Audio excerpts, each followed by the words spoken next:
మనం కార్యక్రమంలో 5వ రోజుకి చేరుకున్నాం. నిన్నను శ్రీరామాయణంలో సీతమ్మ తల్లి యొక్క వైభవం గురించి ప్రసంగం చేస్తూ యాదృచ్ఛికంగా ఒక మాట అనేశాను. ఒక్కొక్కసారి నా ప్రమేయం లేకుండా ఆవేశం అలా అనిపించేస్తుంటుంది. మిగిలిన 3 రోజులు ఏదో ఇతర విషయం మాట్లాడాలనుకున్నాను, కానీ అమ్మవారు అలా కాదనుకుందో ఏమో గబుక్కుని ఒక మాట అన్నాను. రేపటి రోజున కూడా నేను సీతమ్మ తల్లి యొక్క వైభవం గురించే మాట్లాడతాను అని అన్నాను. రామోద్విర్ణాభిభాషతే, 2 మాటలు చెప్పడం చేతకాని వాడి కథ మనం చెప్పుకుంటున్నాం కాబట్టి దానికే కట్టుబడే ప్రయత్నం చేస్తాను. నిన్నటి రోజున నేను మీతో ఒక మాట చెప్పి ఉన్నాను. రామాయణము అనగా రాముని ఆయనము, రామా ఆయనము. అందుచేత రాముని యొక్క నడక, సీతమ్మ తల్లి యొక్క నడక ఇద్దరిది కూడా రామాయణంలో అంతర్లీనంగా ప్రతిపాదింపబడుతుంది అని చెప్పాను. అయితే ఒక్క విషయం మీకు నిన్నను రూఢి చేస్తూ నేను మాట్లాడాను. రాముడు నరుడే, రాముడు నరుడిగానే చూపించారు వాల్మీకి మహర్షి. రాముణ్ణి దైవంగా చూపించే ప్రయత్నం ఆయన ఎక్కడా చెయ్యలేదు. శ్రీ మహావిష్ణువు నరుడిగా ఉద్భవించాడు, అక్కడ వరకు చెప్పారు. అది నిస్సందేహం. రాముడు పరమాత్మ కాదండి అని ఎవరు అనరు. కానీ రామ కథ చెప్పేటప్పుడు మాత్రం రాముణ్ణి ఎలా చూపించారు అంటే ఒక నరుడిగా మాత్రమే చూపించారు తప్ప ఆయన్ని భగవదంశ సంభూతుడిగా, ఒక భగవానుడిగా చూపించే ప్రయత్నం వాల్మీకి మహర్షి చెయ్యలేదు. రాముడు కూడా అలా ప్రయత్నించలేదు. అలా ప్రయత్నించకపోవడానికి కారణం అసలు వాల్మీకి మహర్షి అడిగినటువంటి ప్రశ్నే అలా ఉంది. 16 గుణములు పూర్ణముగా కలిగినటువంటి మానవుడు ఎవరైనా ఈ కాలమునందు ఉన్నాడా అని నారద మహర్షిని అడిగితే ఉన్నాడు, ఆయనే రామచంద్రమూర్తి అని చెబితే వచ్చినటువంటి కథ రామాయణం. కనుక రామాయణమునందు రాముడు మనుష్యుడుగా కాకుండా వేరొక రకంగా ఎలా ప్రవర్తిస్తాడు? కనుక మనుష్యుడుగానే ప్రవర్తించాడు. అయితే సీతమ్మ తల్లి మాత్రం మనుష్యకాంతగా ప్రవర్తించిన దేవతాస్త్రీ. ఇది ఒక గమ్మత్తైనటువంటి విషయం రామాయణంలో. నిన్న మీకు నేను ఆ సీతమ్మ తల్లి యొక్క ఆవిర్భావ ఘట్టమునందున్నటువంటి రహస్యాన్ని చెప్పే ప్రయత్నం చేశాను. అశరీరవాణి పలికినది అని చెప్పింది తల్లి. నేను సామాన్యమైనటువంటి మనుష్య స్త్రీని కాను, నేను దేవతాస్త్రీని. ఈ విషయం బాలకాండలో సీతాకళ్యాణ ఘట్టంలో అశరీరవాణి పలికినది అని అనసూయమ్మతో సీతమ్మ తల్లి చెప్పినటువంటి వైనాన్ని చెప్పి ఉన్నాను మీకు. అలాగే సీతమ్మ తల్లి మనుష్యకాంత కాదు అన్న విషయాన్ని 1కి 2 మాటలు ధృవీకరిస్తూ ఉంటాడు. నేను దేవుడను కాను, నేను నరుడను, కేవలం అహం మనుషం మన్ని, నన్ను మనుష్యుడిగా తెలుసుకోండి అన్న రాముడు ఒకానొక చోట బయటపడిపోయాడు సీతమ్మ విషయంలో. ఈమె మనుష్యకాంత కాదు అన్నట్టుగా మాట్లాడాడు. అన్నట్టుగా ఏమి అని మాట్లాడాడు. ఎక్కడ మాట్లాడాడు అంటే దీన్నే అమ్మవారు అభిజ్ఞానము అని చెప్పింది. విచిత్రం ఏమిటంటే రామాయణాంతర్గతంగా మీరు రామాయణంలో కథంతా చదువుతున్నప్పుడు కాకాసుర వృత్తాంతం కూడా రామాయణంలో మీకు కనపడాలి కదా. రామాయణంలో కాకాసుర వృత్తాంతాన్ని ఎక్కడ అరణ్యకాండలో మహర్షి చెప్పలేదు. సీతమ్మ తల్లి చేత హనుమకి చెప్పించారు. అభిజ్ఞానము అంటే జ్ఞాపకం ఉంచుకోవలసినటువంటి ఘట్టము. అందులో సీతమ్మ తల్లి రామచంద్రమూర్తి యొక్క ఒడిలో తల పెట్టుకుని పడుకుని ఉన్నటువంటి సమయంలో ఆ కాకి రాలేదు, అమ్మవారిని ఏమీ హింసించలేదు.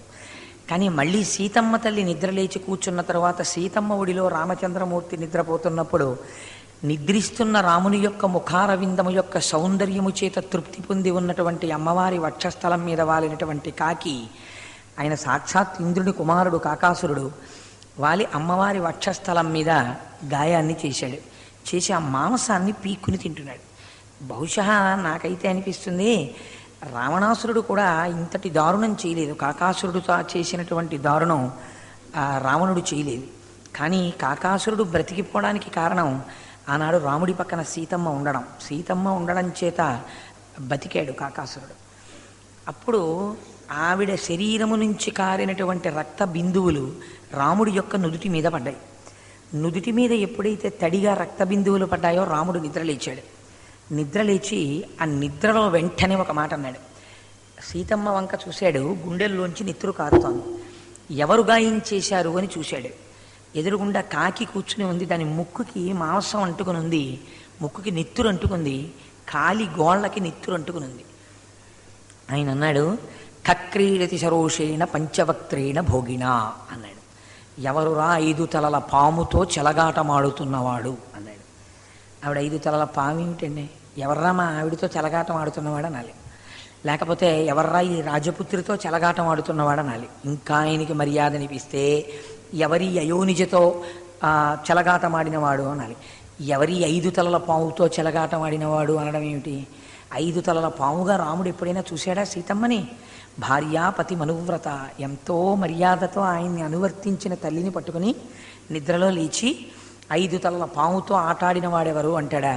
5 తలల పావు అని అమ్మవారి యొక్క వైభవాన్ని చెప్పాడేమో కానీ ఉపమానమునందు కించెత్ దోషంలా అనిపించట్లేదు. అది 5 తలల పావు అనేటప్పటికీ కాదు.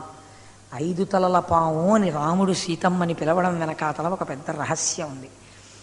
ఆవిడే పంచముఖ గాయత్రీ స్వరూపము అని నిరూపించారు వాల్మీకి మహర్షి. రామాయణంలో ఉన్న గొప్పతనం ఏమిటంటేనండి, మీరు బాహ్య కథని చదివినా అది మిమ్మల్ని ఉద్ధరిస్తుంది. మధురం మధురాక్షరం. రామాయణంలో మీరు ధ్యానం చేసి తవ్వుకున్న కొద్దీ మీకు వజ్రాలు దొరుకుతాయి. అందుకే కోనయాతి పరాంగతిం. దాని నాదాన్ని మీరు పక్షపాతం లేకుండా అర్థం చేసుకోవాలి. మీ మనస్సు ముందే ఒక గాడిలో పడిపోయింది అనుకోండి, నేను ఇలా తప్ప రామాయణాన్ని ఇంకోలా అర్థం చేసుకోవడానికి నేను సిద్ధంగా లేను, నేను ఇలాగే రామాయణాన్ని అర్థం చేసుకుంటాను అని మీరు నిశ్చితులైపోయారనుకోండి, మీకు రామాయణంలో వజ్రాలు దొరకవు. ఎందుచేత అంటే మీ మనసు ఒక సంకుచితత్వానికి అలవాటు పడిపోయింది. ఇంకా అంతకన్నా వేరుగా చూడడానికి మీరు ఇష్టపడరు రామాయణాన్ని. కాబట్టి మీకు అప్పుడు రామాయణంలో ఉన్నటువంటి వజ్రాలు కనపడవు. మీరు రామాయణాన్ని ఓపెన్ మైండ్ అంటారు. మీరు విశాల దృక్పథంతో వాల్మీకి యొక్క హృదయాన్ని అర్థం చేసుకునే ప్రయత్నం చేస్తే మీకు ఆ నాదం అర్థమైతే ఒక్క శ్లోకం చాలు రామాయణం గట్టెక్కించేస్తుంది. ఏమంటే పంచముఖ గాయత్రి అని మీరు అన్నారు కదా, పంచముఖ గాయత్రిగా నిరూపించి ఎక్కడైనా చూపించారా? ఏదో కక్రీడిత శరోషేణ పంచవక్త్రేణ భోగిణ, 5 తలల పాము అని రాముడు అన్నంత మాత్రం చేత మీరు దాన్ని 5 తలల గాయత్రి అని అనేస్తే ఎలా సరిపోతుంది? ఎక్కడైనా అలా నిరూపించారా రామాయణంలో సీతమ్మని? నిరూపించారు. ఎక్కడ నిరూపించారో తెలుసా అండి? త్రిజటా స్వప్నమునందు నిరూపించారు. త్రిజట తన స్వప్నాన్ని చెప్పింది. చాలామందికి లోకంలో ఒక అపోహ ఒకటి ఉంటుంది. ఏమిటంటే త్రిజట ఎవరు అని మీరు అడిగారనుకోండి, విభీషణుని కూతురు త్రిజట అంటారు. విభీషణుని కూతురు త్రిజట అని చెప్పి మహర్షి చెప్పలేదు. విభీషణుని కూతురు అనల. ఈవిడ అసలు పేరు వేరు, త్రిజట పేరు బాల ఆవిడ పేరు. బాల అన్న మాటకి వేరొక అర్థం కూడా ఉంది. బాల అంటే అమ్మవారు, బాల అంటే మూర్ఖ అని ఒక శబ్దం ఉంది. ఇక్కడ త్రిజట వృద్ధ అని చెప్పారు మహర్షి. బహువృద్ధురాలైనటువంటిది. బహువృద్ధురాలైనటువంటి త్రిజట రావణాసురుడికి తమ్ముడైన విభీషణుడికి ఎలా కూతురవుతుంది? రామాయణంలో త్రిజట విభీషణుడి కూతురని ప్రకటంగా మహర్షి ఎక్కడ రాయిలా. రామాయణంలో వాల్మీకి మహర్షి చెప్పనటువంటి బాంధవ్యాలు లోకంలో ఎంతోమంది కొత్త కొత్త విషయాలు చెప్పారు. అవన్నీ ప్రమాణాలు కావు. వాల్మీకి మహర్షి హృదయాన్ని దగ్గర పెట్టుకుని మాత్రమే మీరు అర్థం చేసుకోవాలి. త్రిజటా స్వప్నం చెప్పేటప్పుడు ఎన్ని వాహనాలు మారారో చెప్తారు. అది చాలా రహస్యం. అది ఒక బహిరంగ వేదిక మీద చెప్తే 99.9 మందికి అర్థం కాదు. అది కేవలం నేనైతే అంటాను, గురు శిష్యుల మధ్య రహస్యము అంటాను. ఆ రహస్యం తెలుసుకోవాలి అనేటటువంటి జిజ్ఞాస కలిగినటువంటి వారు గురుముఖతః తెలుసుకుంటే మీరు అబ్బుర పడిపోతారు. అసలు నేను ఒక్క మాట చెప్పేస్తే అంతకన్నా ఎక్కువ చెప్పను. మీరు అంటే ఇది మంత్ర వ్యాఖ్యానం అయిపోతుంది. వచ్చిన గొడవ 4 దంతములు కలిగినటువంటి ఏనుగు మీద రాముడు కూర్చున్నాడు అంటారు. ఆయనే అమాయకుడైపోయి చెప్పలేదు ఆ మాట. 4 దంతములు కలిగినటువంటి గజము అంటే 8 అక్షరాలు కలిగినటువంటి శ్లోక రూపంలో 32 అక్షరములు అటూ ఇటూ కలిసి ఉండి 24 అక్షరముల చేత నిబద్ధింపబడిన గాయత్రీ మంత్ర స్వరూపాన్ని మీరు త్రిజటా స్వప్నాన్ని అనువాదం చేసి తీసుకొస్తే గాయత్రీ మంత్రం వచ్చేస్తుంది. ఆ గాయత్రీ మంత్రాధిష్టాన దేవత అయినటువంటి తల్లియే సీతమ్మ అని త్రిజట నిరూపించింది. త్రిజటా స్వప్నం మీరు ఒక్క విషయం ఆలోచించండి. ఎవరో ఒక రాక్షస స్త్రీకి వచ్చినటువంటి కళని సుందరకాండలో మంచి రసపట్టు మీద కథ ఉండగా మహర్షి దానికి అన్ని సర్గలు కేటాయించి మాట్లాడతారా? ఎంత అవసరమో అంత మాట్లాడే మహర్షి. త్రిజటా స్వప్నమునందు గొప్ప రహస్యములున్నాయి. అందుకనే అమ్మవారిని గాయత్రీమాతగా నిరూపించడానికి త్రిజటా స్వప్నం చెప్పబడింది. మీరు సీతమ్మ తల్లి ప్రస్థానాన్ని ఒకసారి చూడండి. రాముడి ప్రస్థానం వేరు, రామాయణంలో సీతమ్మ ప్రస్థానం వేరు. రామాయణంలో రాముడు కౌసల్యాగర్భమునందు జన్మిస్తాడు. జన్మించే ముందు శ్రీ మహావిష్ణువుగా సభలోకి వచ్చారు. సభలోకి వచ్చి విష్ణువుగానే ప్రతిజ్ఞ చేశారు, నేను నరుడిగా వస్తానని. నరుడిగా వచ్చారు. నరుడిగా వచ్చిన వారు నరుడిగానే వెళ్ళిపోయారు ఈ లోకంలోంచి. ఆయన వెళ్ళిపోయినటువంటి సందర్భం మీరు ఉత్తరాఖండలో వింటే చాలా ఆశ్చర్యంగా ఉంటుంది. ఆయన నేను ఈ లోకమును విడిచిపెడుతున్నాను అని సంకేతం ఇచ్చారు. ఇస్తే ఆయనతో పాటు లక్ష్మణమూర్తి ముందు వెళ్ళిపోయారు. ఆ తర్వాత భరత శత్రుఘ్నులు ఆయన్ని అనుగమించారు. అయోధ్యావాసులు కొన్ని వేల మంది ఆయనతో పాటు నడిచారు. నిశ్శబ్దంగా మౌనంగా రామచంద్రమూర్తి సరయూ నది వైపుకు అడుగులు వేసుకుంటూ వెళ్ళిపోయి సరయూ నదిలోకి దిగిపోయారు అని రాశారు ఉత్తరాఖండలో. వాల్మీకి మహర్షి యొక్క శిష్యులైన లవకుశులు ఈ కథాగానం చేస్తారు యజ్ఞంలో. సరయూ నదిలో దిగిపోతే ఆయన మళ్ళీ ఏ రూపంతో వచ్చారో ఆ రూపంతో మళ్ళీ ఆ విష్ణులోకాన్ని చేరారు. సీతమ్మ అలా కాదు. సీతమ్మ భూమిలోంచి వచ్చింది, భూమిలోకే వెళ్ళిపోయింది. చిత్రం ఏమిటంటే రాముడు సరయూ నదిలోకి వెళ్ళి వైకుంఠాన్ని చేరాడు. సీతమ్మ తల్లి భూగర్భంలోకి చేరిపోయిన తర్వాత అశరీరవాణి వాక్కులు కొన్ని వినపడ్డాయి రామచంద్రమూర్తికి. ఆమె ఎవరు అన్న విషయంలో రాముడు ఒక ప్రతిజ్ఞ చేస్తాడు ఉత్తరాఖండలో. నువ్వు భూమివి, పర్వత సహితమై ఉన్నావు, నదీనదములతో ఉన్నావు, నీకు నా యొక్క పౌరుష ప్రతాపములు తెలుసు. యథారూపంగా సీతమ్మ ఏ రూపంతో నువ్వు తీసుకెళ్ళిపోయావో అదే రూపంతో తీసుకొచ్చి నన్ను అప్పజెప్పకపోతే, సీతమ్మని నా పక్కన పెట్టకపోతే నా కోదండమునకు సంధించినటువంటి బాణ పరంపరల చేత భూమి యొక్క అస్తిత్వం లేకుండా చేసేస్తానన్నాడు ఆయన. అంటే అప్పుడు వాక్కులు వినపడ్డాయి భూమిలోంచి. రామ, ఇక నువ్వు సీతమ్మని చూడలేవు. ఆ అవతారం పరిసమాప్తం అయిపోయింది. సీతమ్మ భూమిలోంచి వచ్చింది, భూమిలోకి వెళ్ళిపోయింది. భూమి దేనికి గుర్తో దానిని నిరూపణం చేసింది. సహనమునకు మారు పేరు సీతమ్మ. అపారమైనటువంటి ఓర్పు. సుందరకాండ అంతా సీతమ్మ తల్లితో మాట్లాడి సుందరకాండలో సీతమ్మ తల్లి దర్శనాన్ని యథార్థముగా చేసుకున్న మహాపురుషుడు హనుమ. అటువంటి హనుమ వానరుల దగ్గరికి వెళ్ళి ఎన్నో చెప్తారు. ఆ శ్లోకాలన్నీ ఒక ఎత్తు. ఒక్క శ్లోకం చెప్తారు హనుమ, దాన్ని మీరు ఏరుకోవాలి. రాళ్ల మధ్యలోంచి సాలగ్రామాన్ని ఏరుకున్నట్టు. అందులో ఆయన అంటారు, నా తదగ్ని శిఖా కుర్యాత్ జనకస్యాత్మజ. ఈ తల్లి నిజంగా అగ్నిహోత్రము కన్నా చాలా పవిత్రమైనది, అగ్నిహోత్రము కన్నా కాల్చగలిగినటువంటి గుణమున్నది. కానీ మరి అటువంటి సీతమ్మని మహాపాపి అయినటువంటి రావణాసురుడు ముట్టుకుని కూడా, జుట్టు పట్టి ఈడ్చి కూడా, తొడ మీద పెట్టుకుని కూడా, అశోకవనంలో పెట్టి కూడా, రోజు పాపపు మాటలు మాట్లాడి కూడా వాడు ఎందుకు కాలలేదు అంటే హనుమ రెండో పాదంలో చెప్తారు, యక్రోధ కలుషీకృత. ఆమె మనస్సునందు కోపము కలుగలేదు. ఎంత గొప్ప మాట అండి! ఆవిడ మనస్సు ఎందే కోపము కలిగి ఉంటే నతదగ్ని శిఖా కుర్యాత్ జనకస్యాత్మజ. ఆ తల్లి అగ్నిహోత్రము కన్నా వీడెప్పుడో బూడిదైపోను. ఆ తల్లి సహనమును పాటించింది. ఎందుకు పాటించాలి? రావణవధ అవతార ప్రయోజనం కదా. సీతమ్మ తల్లిని ముట్టుగానే రావణాసురుడు కాలిపోయాడు అనుకోండి, ఏమిటి నష్టం రామాయణంలో? ఎందుకు వచ్చింది ఆ అవతారం? కేవలం రావణవధకు వచ్చింది. రాముడు చంపితే, సీతమ్మ చంపితే ఏం? దేవీ భాగవతంలో మహిషాసురుని అమ్మవారు సంహరించింది, మీరు స్తోత్రం చెయ్యట్లేదా? శుంభుల్ని అమ్మవారు సంహరించింది, మీరు స్తోత్రం చెయ్యట్లేదా? సీతమ్మ తల్లి రావణాసురుణ్ణి సంహారం చేస్తే అరణ్యకాండలో మీకు వచ్చిన ఇబ్బంది ఏమిటి? ఎందుకు అలా ఉండాలి అంటే మనుష్యుడి యొక్క జీవితాన్ని నిరూపించడానికి వచ్చినటువంటి కథ రామాయణం. సీతమ్మ తల్లి చంపేసింది అనుకోండి, అప్పుడు భర్త ఏమైనట్టు? భర్త చేతకాని వాడైపోయినట్టు, క్షాత్రవ వంశంలో జన్మించి. కాబట్టి ఇప్పుడు రాముడి మర్యాద నిలబెట్టాలి. కాదు, ఈ మధ్యలో లోకానికో సందేశం ఇవ్వాలి. మళ్ళీ ఇలాంటి అవతారం వస్తుందన్న నమ్మకం లేదు. ఇప్పుడు లోకమునకంతటికీ సీతమ్మ తల్లి మాట్లాడాలి. ఇప్పుడు ఎవరిని ఉద్దేశించి మాట్లాడాలి? రావణాసురుణ్ణి ఉద్దేశించి మాట్లాడాలి. రావణాసురుణ్ణి ఉద్దేశించి మాట్లాడినటువంటి మాటలు యథార్థమునకు ఎవరికి చెప్పిన మాటలు? కేవలము రావణుడికి చెప్పిన మాటలని మీరు అనుకుంటే సుందరకాండ వలన మీకురిగే ప్రయోజనం ఏమీ ఉండదు. సీతమ్మ తల్లి అందుకే చంపకుండా ఆగింది. ఇది హనుమ వాక్యంలో ఉన్నటువంటి నాదం. అందుకే ఆవిడ కాల్చలేదు రావణాసురుణ్ణి. ఆవిడ కూడా చెప్పేసింది ఓ మాట, అసందేశాత్తు రామశ్చా తపసశ్చానుపాలనాత్ నత్వాంకుర్మి దశగ్రీవా భస్మార్హి తేజస. హనుమ ఏం చెప్పారో దాన్ని సీతమ్మ తల్లి రావణాసురుడికి చెప్పింది. రాముడి అనుజ్ఞ లేదు కనుక నిన్ను వదిలిపెడుతున్నాను, తపస్సు పాలిస్తున్నాను నేను, రాముడి చేత రక్షింపబడాలి, భక్తుడైన వాడు భగవంతుడి చేత రక్షింపబడాలి. లేదా నిన్ను చంపడం పెద్ద విశేషం కాదు, ఇప్పుడే నిన్ను నేను బూడిద కుప్పగా చేయగలను. అమ్మవారు తన శక్తిని చెప్పింది, కానీ ఆ శక్తిని ఆవిడ ఆవిష్కరించలేదు. కేవలము సహనము పట్టింది. ఎందుకంత సహనము అంటే ఆవిడ మాట్లాడాలి రావణాసురుడితో. రావణాసురుడితో మాట్లాడకపోతే చాలామంది జీవితాలు దిద్దుబాటు కావు. ఇక్కడ నేను ఇప్పుడు ఈ సుందరకాండలో జరిగిన సంభాషణకి సంబంధించిన రహస్యాన్ని ఆవిష్కరించే ముందు మీరు కొద్దిగా వెనక్కి రావాల్సినటువంటి అవసరం ఉంటుంది. ఒక్కసారి విహంగ వీక్షణంగా వెనక్కి నడవండి. సీతమ్మ తల్లి రామాయణంలో మొట్టమొదట మీకు ఎక్కడ కనపడింది?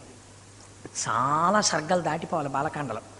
చాలా సర్గలు వెళ్ళిపోయిన తర్వాత సీతా కళ్యాణ ఘట్టంలో సీతమ్మ తల్లి జననం గురించి ఒక్క శ్లోకమో 2 శ్లోకాలు అంతే. రాముడి జననం గురించి ఉన్నన్ని శ్లోకాలు సీతమ్మ జననం గురించి ఉండవు. ఒక్క 2 శ్లోకాలు జనక మహారాజు గారు చెప్తారు అంతే. ఆ తర్వాత ఏమైంది? కళ్యాణం అయిపోయింది. అప్పుడు ఏమైనా సీతమ్మ మాట్లాడిందా? ఏమీ మాట్లాడలేదు, పెళ్ళి అయిపోయింది. తర్వాత ఏమైంది? అయోధ్యకి వెళ్ళిపోయారు. అయోధ్యకి వెళ్ళిపోయిన తర్వాత ఏం మొదలైంది? అయోధ్య కాండ మొదలైంది. సీతమ్మ ఏమైనా మాట్లాడిందా? ఏమీ మాట్లాడలేదు. ఏం ప్రారంభమైంది? దశరథ మహారాజు గారి ఆర్తి ప్రారంభమైంది. ఎలాగైనా సరే రాముడికి యవరాజ్య పట్టాభిషేకం చేసేద్దామని కథ నడిచింది. ఉపవాసం జరిగింది, చేశాడు. మర్నాడు వెళ్ళాడు, రాజ్యం ఇవ్వనన్నాడు, అరణ్యవాసానికి వెళ్ళిపోతున్నాడు. కౌసల్య దగ్గరికి వెళ్ళాడు, నమస్కారం చేశాడు. ఇప్పుడు సీతమ్మ తల్లి దగ్గరికి వెళ్ళాడు. ఇక్కడ ప్రారంభం. సీతమ్మ తల్లి యొక్క పాత్ర మాట్లాడడం అనేటటువంటిది ఎక్కడ మొదలైంది అంటే రామాయణంలో ఒక కాండ అంతా అయిపోవాలి. అక్కడ వరకు అసలు ఆవిడేం మాట్లాడదు. తను మాట్లాడవలసింది ఏదో అయోధ్యకాండ చివర్లో అనసూయమ్మతో మాట్లాడుతుంది. అసలు సీతమ్మ మాట్లాడలేదు. సీతమ్మ మాట్లాడితే అవి ముత్యాలు మీరు మూట కట్టాలి. సో ఎక్కడ మాట్లాడుతోంది అన్నది చాలా ప్రధానం. ఇన్ని పాత్రలు మాట్లాడేస్తున్నాయి, సీతమ్మ మాట్లాడటం లేదు. ఎవరిది కథ? సీతాయాశ్చరితం మహత్, సీతమ్మ కథ. ఏది సీతమ్మ మాట? లేదు. ఎక్కడ మాట్లాడుతోంది? ఆవిడ ఎక్కడ మాట్లాడుతోందో అక్కడ మీరు ఇంకా చాలా జాగ్రత్తగా రామాయణాన్ని వేరు పరిశీలనం చేయాలి. మీకు నేను ఒక మాట విజ్ఞాపన చేసి ఉన్నాను. రామాయణాన్ని మీరు ఏ కోణంలో పరిశీలన చేస్తే ఆ కోణంలో కొత్తతనం కనపడుతుందని. ఇదో కొత్త కోణం, మీరు అలా పరిశీలన చేయండి. ఇప్పుడు ఎక్కడ మాట్లాడడం మొదలుపెట్టింది ఆవిడ అంటే అయోధ్యకాండలో రాముడు అరణ్యవాసానికి వెళ్ళిపోతున్నప్పుడు సీతమ్మ తల్లి దగ్గరికి వచ్చాడు. అప్పటి వరకు చాలా గంభీరంగా ఉన్నాడు రాముడు. సీతమ్మ తల్లి మందిరంలోకి రాగానే ఆయన విచలితుడయ్యాడు. భార్య మీద ఆయనకున్నటువంటి ప్రేమ అటువంటిది. అందుచేత చాలా బాధపడిపోయాడు, చెప్పలేకపోయాడు. 14 ఏళ్ళు నేను అరణ్యవాసం చెయ్యాలి అని. సీతమ్మ తల్లి కొన్ని ప్రశ్నలు వేసింది. అది విచిత్రం.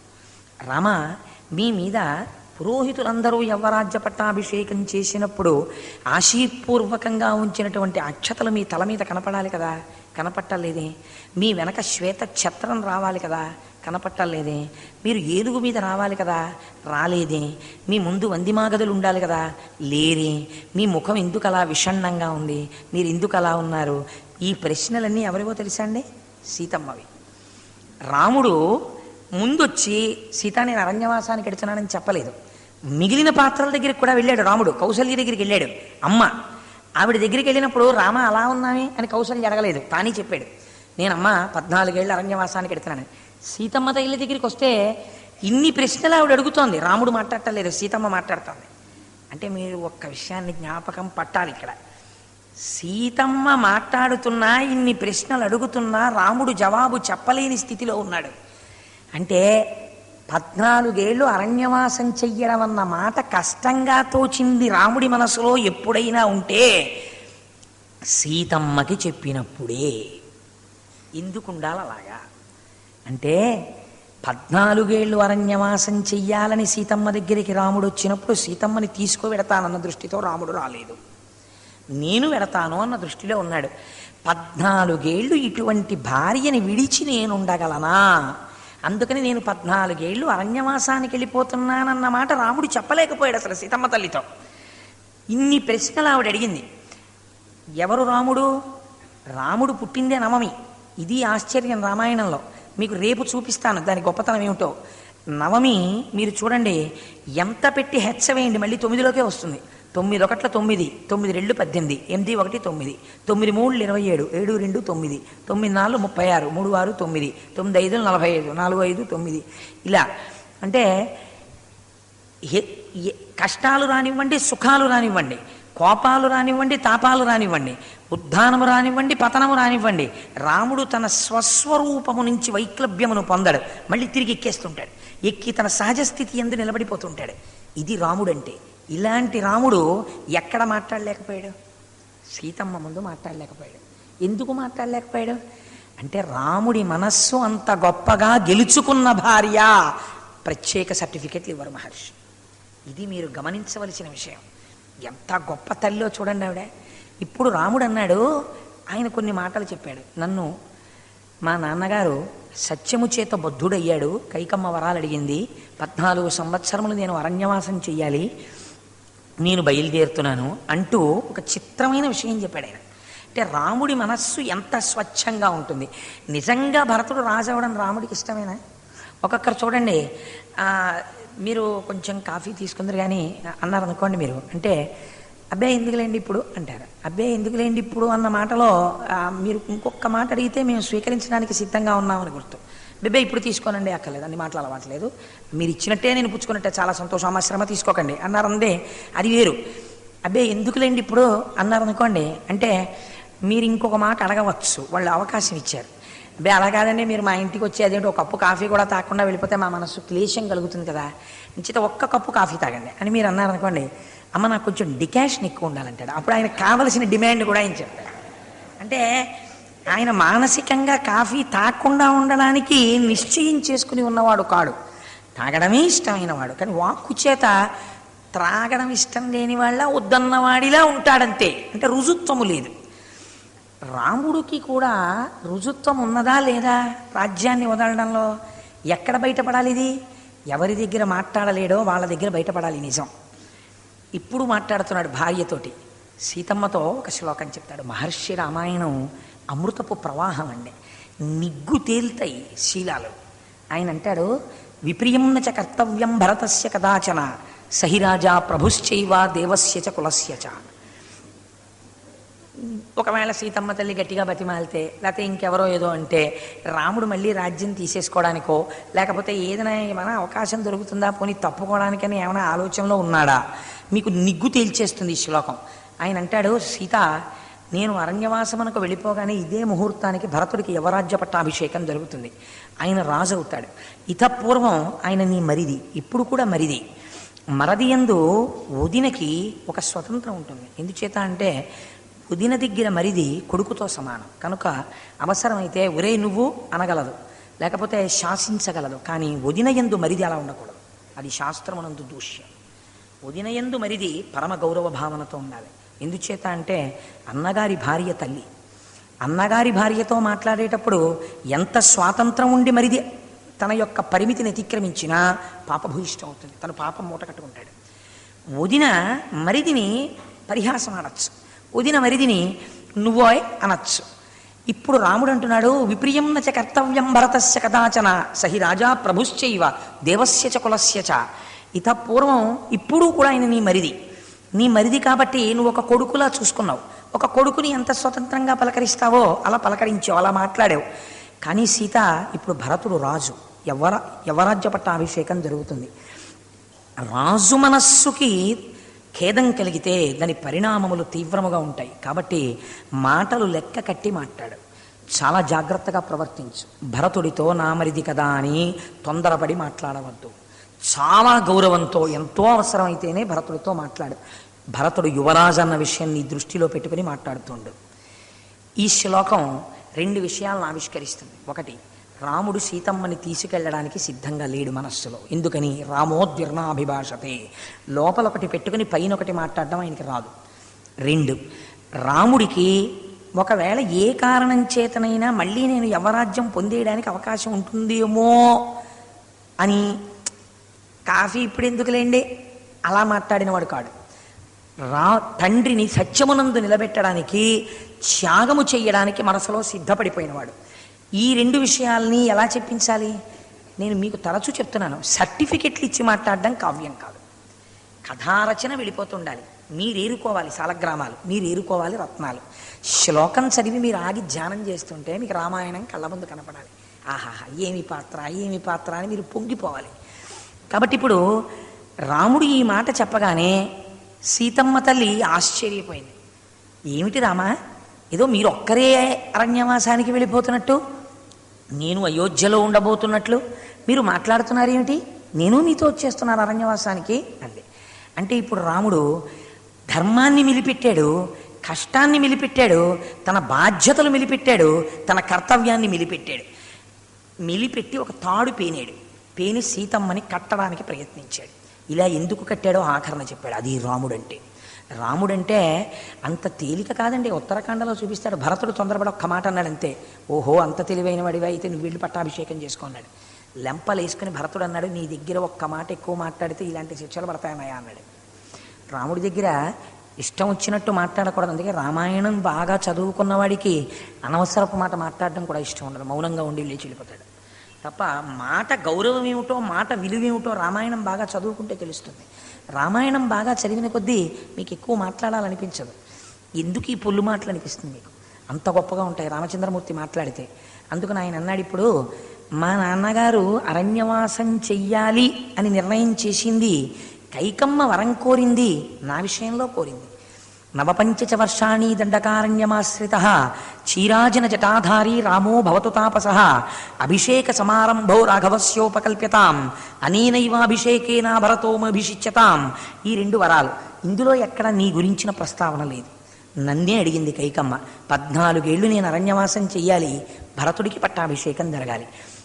ఇప్పుడు నిన్ను నేను తీసుకెడితే అది ఒకటి మా నాన్నగారి శాసనం కాదు. ఈశ్వరుడన్నవాడు, భగవంతుడన్నవాడు ఈ మాంసనేత్రమునకు గోచరము కాడు. సీత ఉన్నాడా లేడా అని నిశ్చయము ఉన్నదా అంటే ఈశ్వరుడు ఉన్నాడు. కానీ ఈశ్వరుడు సులభుడా, తల్లి తండ్రి గురువు ఈ 3 సులభులా అంటే తల్లి తండ్రి గురువే సులభులు. నీ కంటి ముందు కనపడుతున్నారు, నీ అభ్యున్నతిని చూపిస్తున్నారు. అటువంటి తల్లి తండ్రి గురువు చెప్పినటువంటి మాటల్ని పక్కన పెట్టి మనం చూడనటువంటి భగవంతుని యొక్క మాటలుగా అన్వయం చేసి ఏవేవో కొత్త సిద్ధాంతాలు చెప్పడం నేను ఇష్టపడను. నా తండ్రి నాకు ప్రత్యక్ష దైవం. ఆయన ఏం చెప్పాడు? వరము వలన నేను 14 ఏళ్ళు అరణ్యవాసం చెయ్యాలన్నాడు. నీ ప్రసక్తి లేదు కనుక నువ్వు రాకూడదు. 2, నిన్నెందుకు తీసుకెళ్ళకూడదంటావేమో. నిన్ను తీసుకెళ్ళడానికి సరదాగా అదేమన్నా ఆ సంతోషకరమైనటువంటి ప్రదేశం, భార్య చూసి సంతోషిస్తుందనుకోవడానికి అది మహారణ్యం. అక్కడ పులులుంటాయి, సింహాలుంటాయి, పావులుంటాయి, శిష్యులు కోసేయిగా మిగిలినటువంటి దర్భల ముళ్ళు ఉంటాయి. భయంకరమైన అరణ్యం. అక్కడ భయంకరమైనటువంటి పక్షులు కూతలు కూస్తుంటాయి, రాక్షసులు తిరుగుతుంటారు. ఏ సమయంలో ఏ ఆపద మీద పడుతుందో తెలియదు. అటువంటి చోటికి పరమసుకుమారివైనటువంటి నిన్ను తీసుకెళ్లడం నాకు సుతారమూ ఇష్టం లేదు. భర్తగా ఇది నా యొక్క ఆలోచన.